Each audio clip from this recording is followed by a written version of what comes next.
Hello, BookTube. Well, as I forecast yesterday, I did indeed go out today and get books. A mountain of books. A gigantic pile of books that I need like another hole in the head. And I accumulated some guests as well, as you can see. Just picked us all up off the street. I thought we'd go through all the books that we got.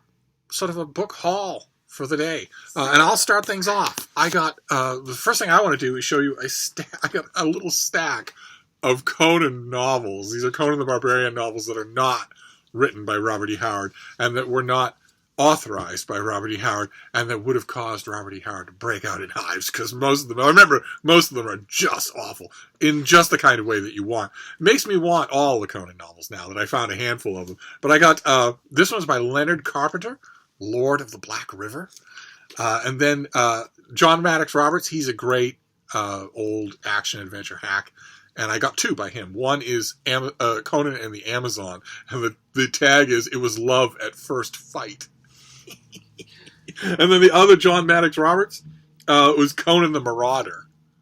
And then Conan the Freelance by Steve Perry, who will be known to some of you for a fairly successful science fiction career. So that I want to start things off with that way. But I got a bunch of Conan novels. My first book is Hidden Figures, which I haven't read yet, but Steve really likes this one. I've seen the movie. By Margaret Lee Shetterly, and I've been wanting to read it forever because we have it at the bookstore. Did you like the movie? I did like the movie. You shouldn't miss the movie. I thought it was fantastic. We actually, I'll be honest with you. We own the movie edition. I think we do. Though. I 100% know that we own the movie cover edition. This has been a large part of the day. I don't think we honey, do we own this? No, we don't, honey. But I think we do, honey. We're doing without, honey. We own this book, but now we have the hardcover that's not the movie cover edition. So I think she's happy. And it will match my other beautiful hardcovers that I've been collecting and loving about women in history, like The Woman Who Smashed Codes by Jason Fagon and Code. Oh, I don't have Code Girls yet, but I really want to buy Code Girls, and I also have, I don't know, there's a few other that are just really phenomenal that I've been collecting in hardcover. The Radium Girls? Yeah, Radium Girls. Oh gosh, who wrote that one? I don't remember. To be perfectly honest, also, I would rather have that edition than the one we already have. We'll just get rid of the other one we already have. Yeah. I bought Bluebird by Attica Locke. I was about to read this actually this month from the library. I don't own it, but now I own it. I'll probably end up taking this plastic off because it looks like someone drew all over it. But the author, this book won it won a mystery award very recently. I can't remember which one, but it won an award very recently, and I wanted to read it. So, have you read this before? I have not. And I'm trying to remember now what it won. Peg would know. I think it was Peg who drew on the cover. She'll know. I think it's the Edgar Awards or something like that. Could be. Something like that. But I've been wanting to read it for a few months now, and I actually have a copy. And then I got a paperback of a book that I got...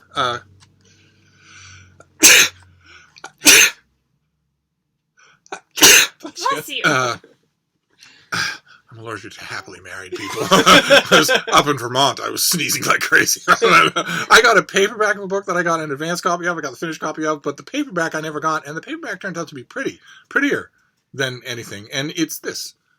It's Soul at White Heat by Joyce Carol Oates. This is a collection of her occasional writing and book reviews and whatnot. And I think I might still have the advance copy somewhere. But I don't have a copy as pretty as this, and I have a bookcase right over there for all kinds of literary and occasional writing. So I got this one that is dedicated to someone named Eric Carl Anderson, a lover of literature. Name vaguely rings a bell. This is going to go in here. This is work for this room. Next one, another women in history. Just hit myself in the face. The Glass Universe, how the ladies of the Harvard Observatory took the measure of the stars. And this is by Davis Sobel, another one that was just recommended by Steve today. He was like, you have to pick this up. It's really, really good. But then computers. He told me I needed to pick the paperback up, and I was like, crap, is there extras, supplementary, content that they added after the fact of the paperback? And he's like, well, I'm blurbed on it, so hair flipping everything. It was a little orgy of blurb hunting at the Harvard bookstore. We went to the Harvard bookstore in Harvard Square which is not the Harvard Coop. It's not connected to Harvard University. It's just the Harvard Bookstore. And they have a huge section out in the front for new release in paperback, hardcover, or for nonfiction and fiction. And I was hunting through for blurbs from yours truly. You'll see a bit of that in the vlog from us soon. I did fairly well. Ran a lot. Oh, so next thing I got was we own the vast majority of the series already in paperback. This is one of the only ones we don't own. Jim Butcher's Changes, part of the Dresden Files. This is actually one of my favorite books in the series. I don't own it though, so You've read all the books in the series? I've read everything but the most recent one, which is the one that comes right after this one, but I can't remember which one. And you're a big fan? Yes. Did you like the show? No, I've never watched the show. No. And I have no desire to watch the show. Did you watch the show? I did, but I didn't know how much I was missing because I don't know the books all that well. Really? I think I read the first 2 books, and then The first 2 are supposed to be the worst. The first Really? two. The first two. So Are this is a series that gets better as it goes. Oh, on? it gets immensely better. The last several books in the series have been incredible. My brother, I was just talking to him about it because it's his favorite series, and he reads them on repeat. He says just skip the first 2 books. Really? And start at book 3. Oh. I mean, like- honestly, you don't need them. You don't really need them. Add very much, and the story really starts at book 3. Yeah, and it really gets I've going. never heard of about such a halfway thing. through, Well, so. I'll have to do that. I recommend it. We're back to me. Oh yeah, we're back to me, and this is a Disney thing. Of course, Disney had no way of knowing that their movie would flop. They should have known because it starred box office poison. But nevertheless, they had no way of knowing that their movie would flop, so they came out with this lovely set of John Carter of Mars. These 3 volumes. Look at that artwork. I saw them all together on the shelf, and I debated for a few seconds, and then I thought, oh no, I need to have these. There's John Carter and the incomparable Deja Thoris fighting a Thark, and they have the Disney logo on the spine. I didn't even notice that. Because this was supposed to be part of the jubilant celebration of a movie called John Carter. Because you're a multi-billion-dollar entertainment conglomerate, and you and the suits in your boardroom think that between the choice of titles, John Carter and John Carter of Mars, you probably want to go with John Carter. So I already have these books. I have the mass market paperbacks, and I have a couple of the old Science Fiction Club hardcovers with the Frank Frazetta covers, but I couldn't leave these behind, so I got those. So pretty. They're really nice, and they're not dedicated to any book to trash. I picked up 2 graphic novels, which I'm very happy about. I Hate Fairyland by Scotty Young. This is volume 1, Madly Ever After, and then I also picked up Descender by Jeff Lemire and Dustin.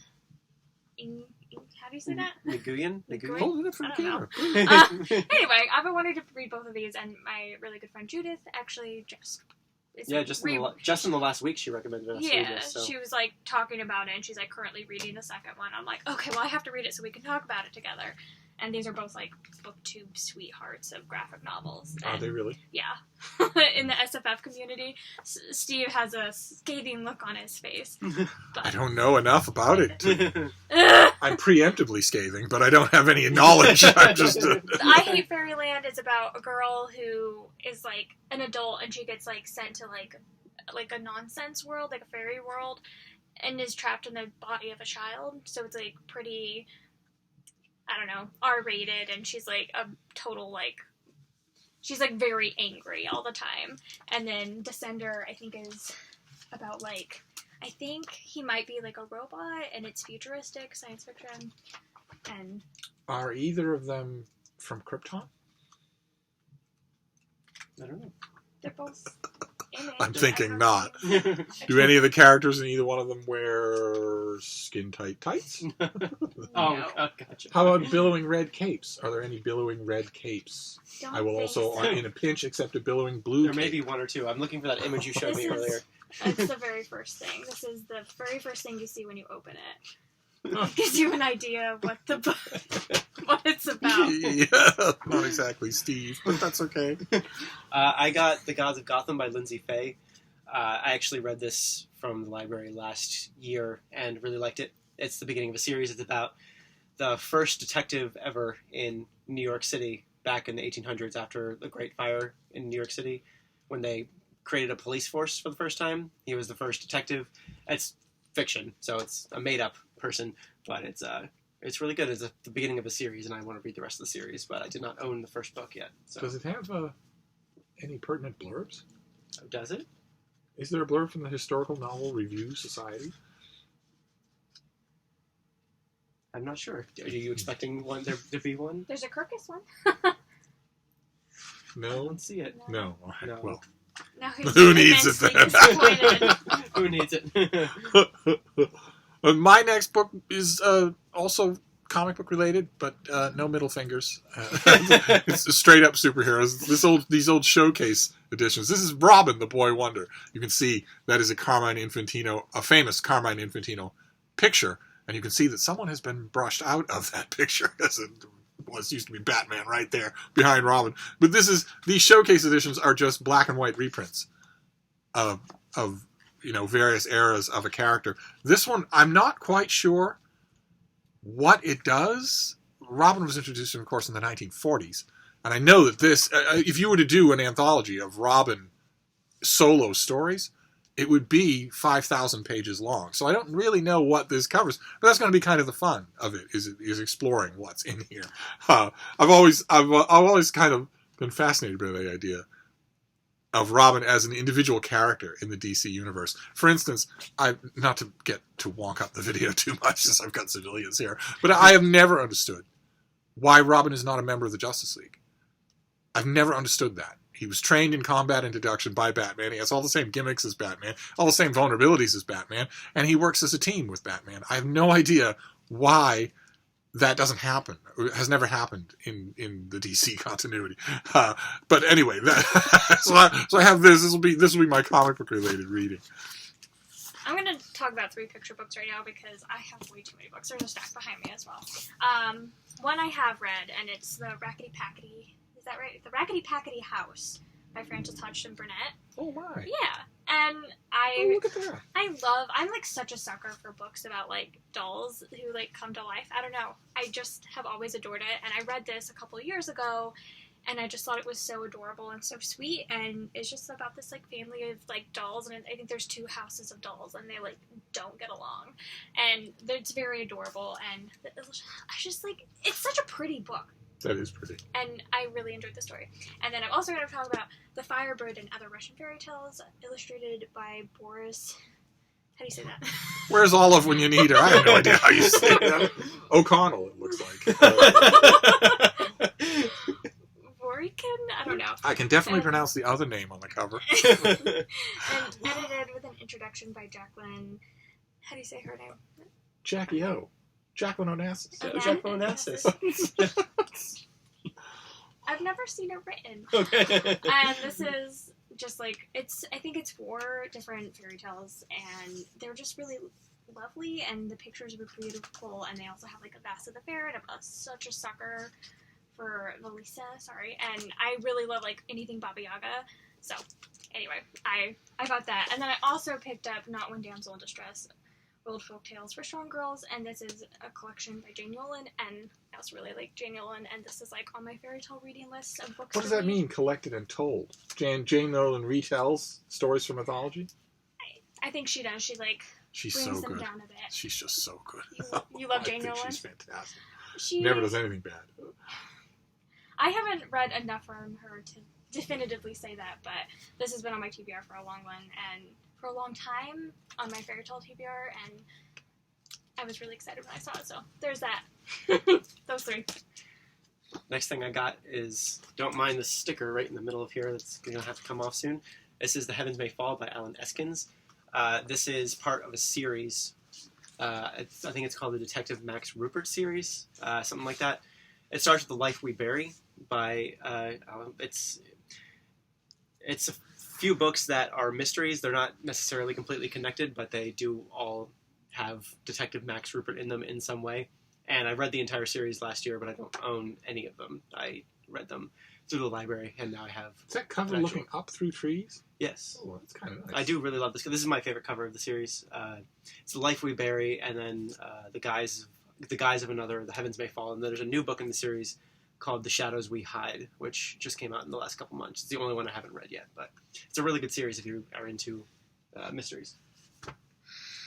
Well, I also have a series that I mentioned on this channel just recently. This is the Simon Risk novels by Christopher Wright.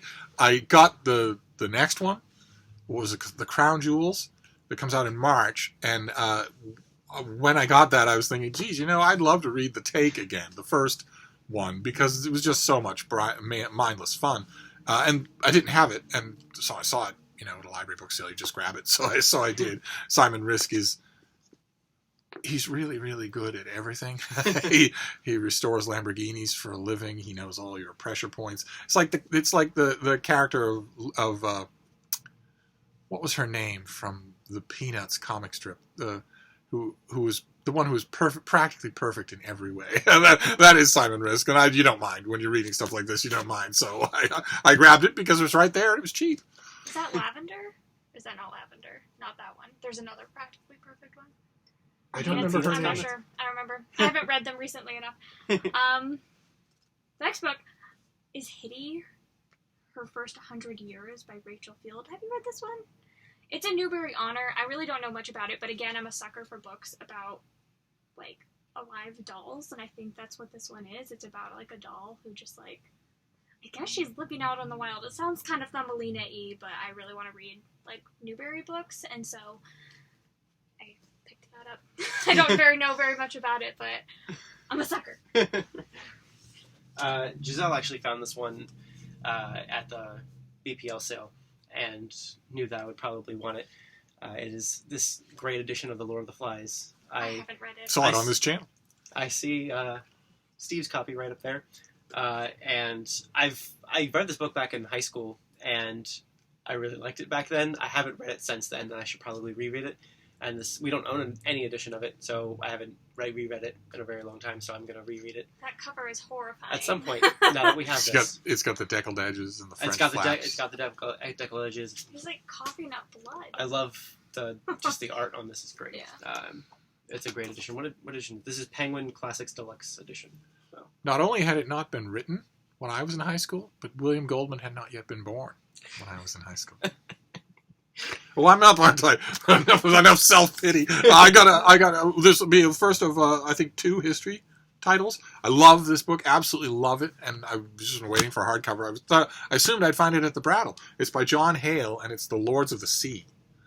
And it's about warfare in ancient Greece and the gigantic, whole theater straddling wars that they had. But he's also really, really, the book is really, really good in shifting your reader's perception to what the world was like back then, so that you're not tempted to think that a Greek trireme is slow on the water. His point with that and with missiles and whatnot is to point out that these things were cutting edge technology, and the perception of the people at the time, they were astonishingly intimidating weapons.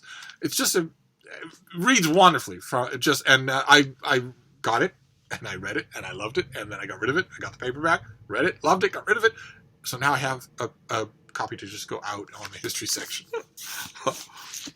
My next one, I don't know a ton about, but this is one of the best children's book sellers at our store.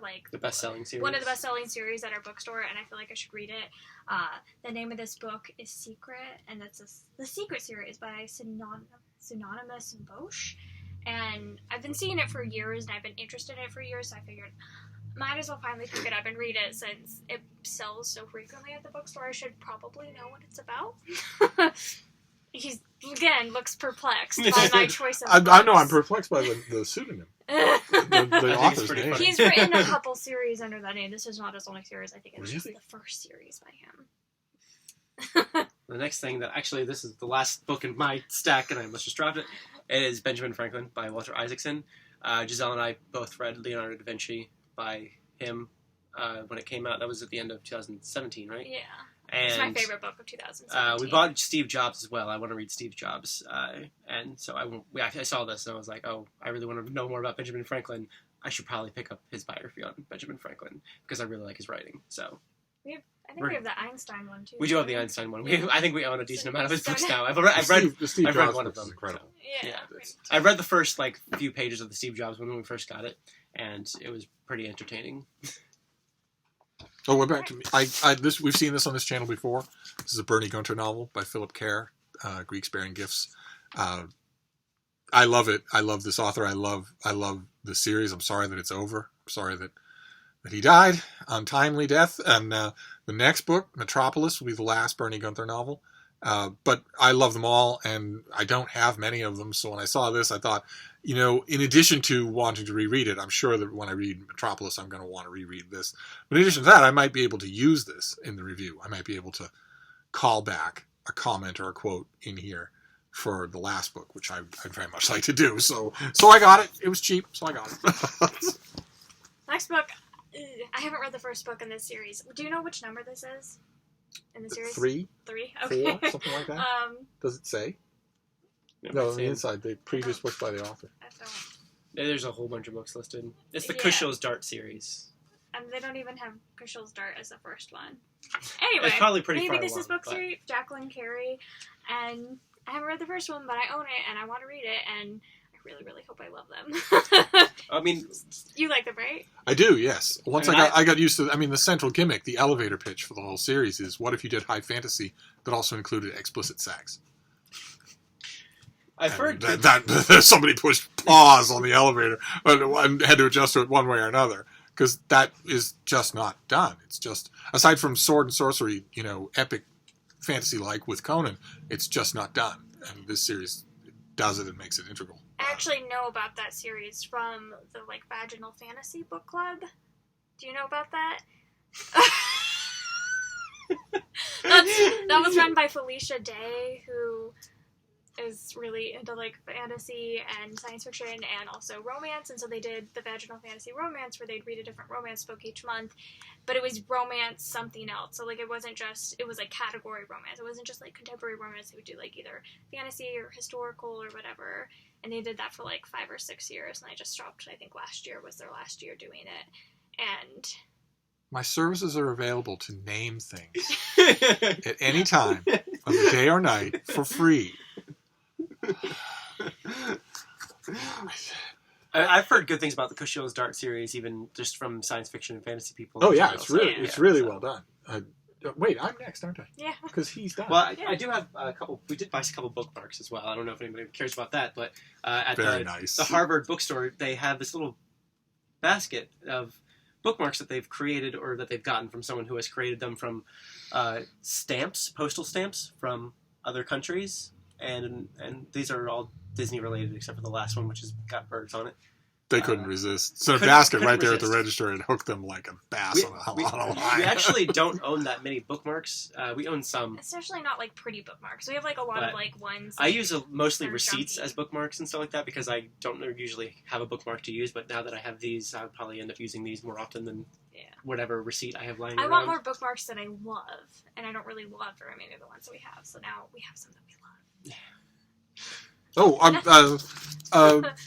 This author, Aaron Thier, this is Mr. Eternity, a book of his about someone who stays immortal as long as he stays on Manhattan, and I really liked it, and I got rid of it for some reason. I don't know why. And this author's gone on to write other things, and never anything that displeases me. I like it all. So when I saw this, I thought, well, you probably want that because you've kept everything else. I'm gonna keep this author's work and follow him throughout his career until he ODs or gets a real job or whatever happens. But I when I saw this book that where he was brand new to me, I didn't keep it. When I saw that, I grabbed it. Here's two books that I literally know nothing about. This one I bought because it was another Newbery book. Oh gosh, I should really read the titles first. Look at that cover. Gamage, the Gamage Cup by What's going on Carol that cover? Kendall. Here, hold it His up. sword is exploding. This man seems surprised that his sword has Dr. Crane, your glockenspiel has sprung to life. If this cover is not some sort of tongue-in-cheek metaphor, I'm the Shah of Iran. And the kid in the back is sitting on a rock, and he doesn't seem to have complete control over his flaming sword. They seem to have eyes for each other. She doesn't seem to be in the picture, do they? Children's book. Let's not read too much into I'm that. liking the subtext. And The Winter Prince by Elizabeth Wine. This is also on my like TBR to read list, but I don't know anything about it. But Terrific book. Is it? Yeah, it's terrific. Okay. A lot of you might recognize the title, but you remember it from the mass market paperback. It had a much longer life as a mass market paperback than as I've never seen this hardcover before, but it's really good. Okay.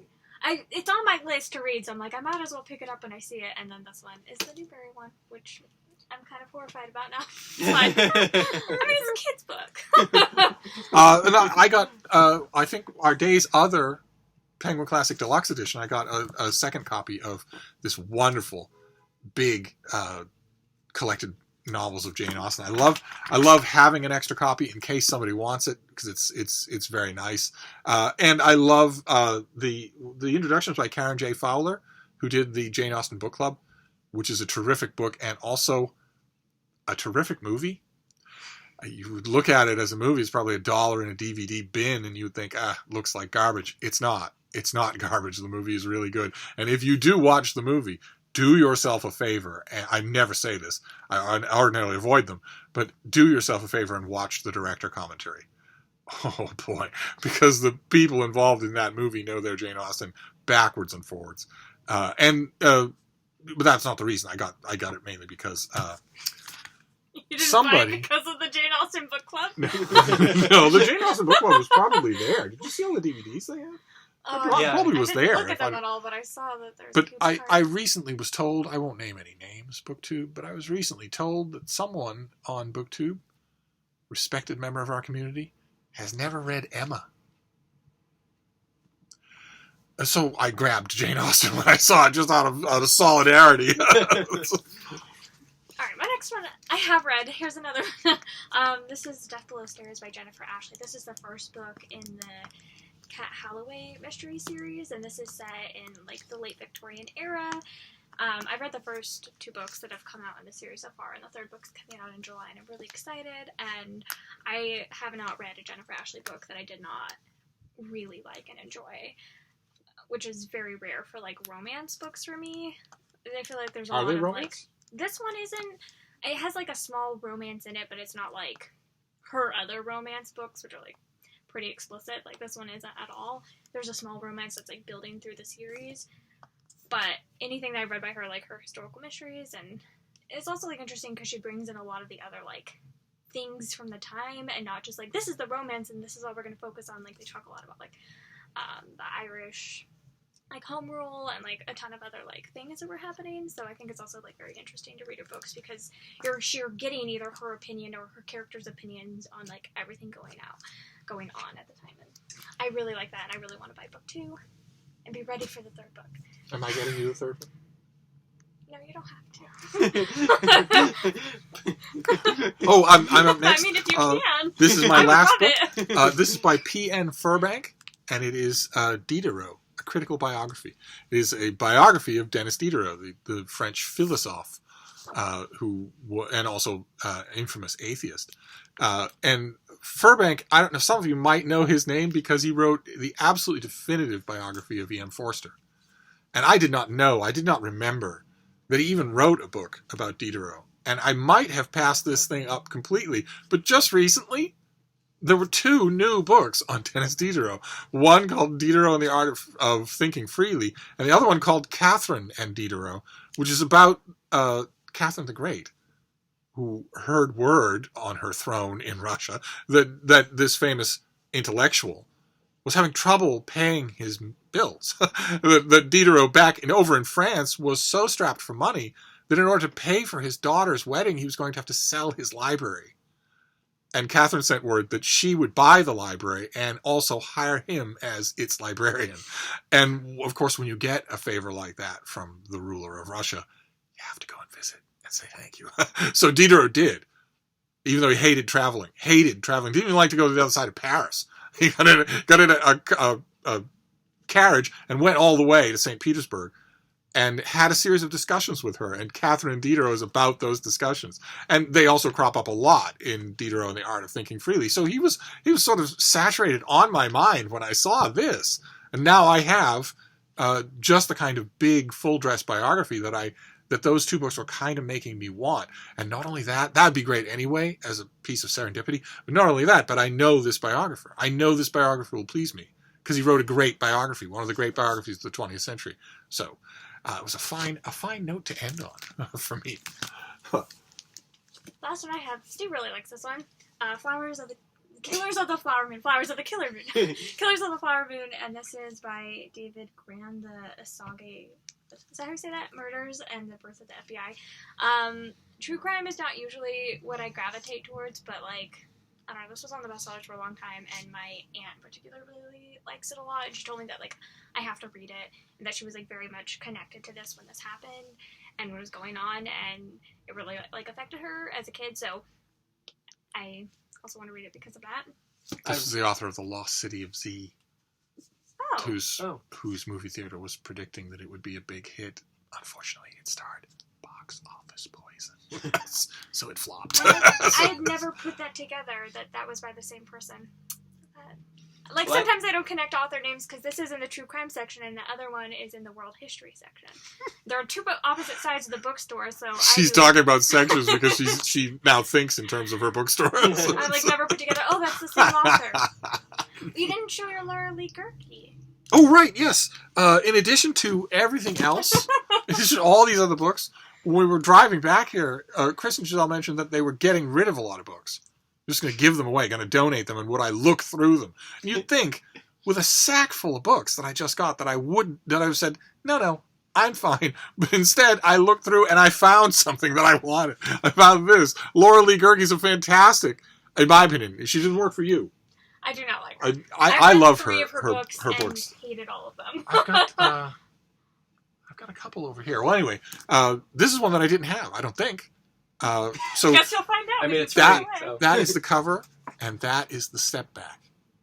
Why they can't take it off the stairs, I don't know, but one way or another, this is a romance author I really like, so they were going to get rid of it. They were going to throw it away. I couldn't leave that. So That's sort of weird. We were gonna give it to someone who wanted it, and that there you happened. go. There you go. So that was it. That was our huge bookish day. Huge. We definitely went- needed more books. We went to Boston Public Library book sale, and then we got into the car and crossed the river into Cambridge and went to the Harvard bookstore, which is a big, bustling bookstore. It's new, but they also have a huge remainder section, upstairs and downstairs. And downstairs they have a huge used section. So it's bookish heaven. I never get over there. Used to bop into Harvard Square regularly, once a week at least. I never get over there anymore. So it was an extra treat. Your wallet thanks you. We definitely could have gotten more, but I restrained myself. Oh, Down Me to too. this- Yeah. Me too. I saw a few things that I didn't end up getting.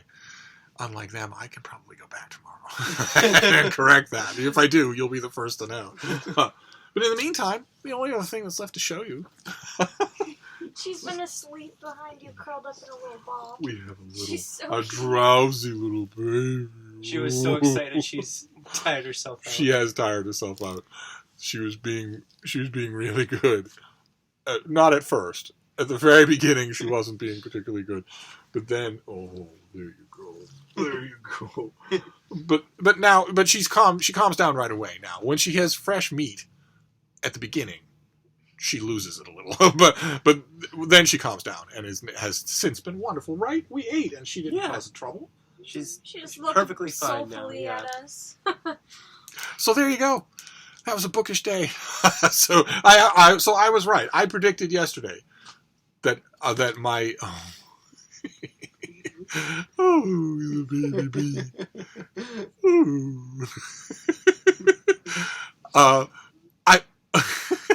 I predicted yesterday that I would get more books for my weekend reading, and that's what I did. And you too, as well. Yeah. All right, well, time for lovey-dovey. So I'll wrap this up, but I'll see you soon. Thank you, BookTube.